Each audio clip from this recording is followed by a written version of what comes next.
আসসালামু আলাইকুম ওরহমতুল্লাহ। ইসলাম আমাদের শুধু ইবাদতের পথেই শেখায় না, বরং সমাজ, নেতৃত্ব ও দায়িত্ববোধ সম্পর্কে গভীর দিক নির্দেশনাও দেয়।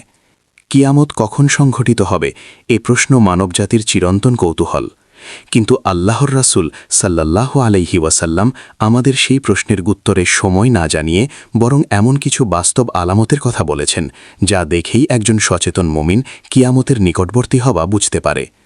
আবু হুরায়রা রাদিয়াল্লাহু তাআলা আনহু থেকে বর্ণিত, তিনি বলেন, একদা আল্লাহর রাসূল সাল্লাল্লাহু আলাইহি ওয়াসাল্লাম মজলিসে জনসম্মুখে কিছু আলোচনা করছিলেন।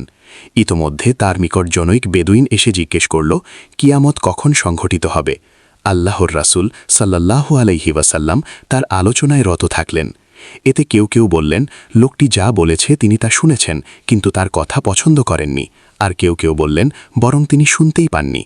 আল্লাহর রাসূল সাল্লাল্লাহু আলাইহি ওয়াসাল্লাম আলোচনা শেষে বললেন, কিয়ামত সম্পর্কে প্রশ্নকারী লোকটি কোথায়?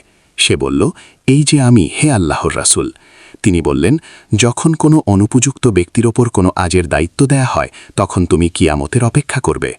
6496, আধুনিক প্রকাশনী 57, ইসলামী ফাউন্ডেশন 57, সহিহ বুখারী হাদিস নং 59, হাদিসের মান সহিহ হাদিস।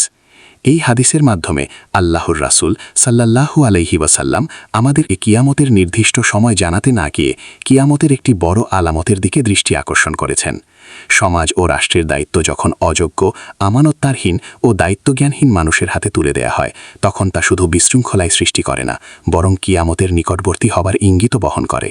তাই একজন মুমিনের কর্তব্য হল নিজ নিজ দায়িত্বে আমানতদার হওয়া, যোগ্য ব্যক্তিকে সম্মান করা ও অন্যায় ও অযোগ্যতার বিরুদ্ধে সচেতন থাকা। আল্লাহ তাআলা যেন আমাদের সবাইকে দায়িত্ব পালনে সত্যবাদী ও বিশ্বস্ত বানান। আমিন।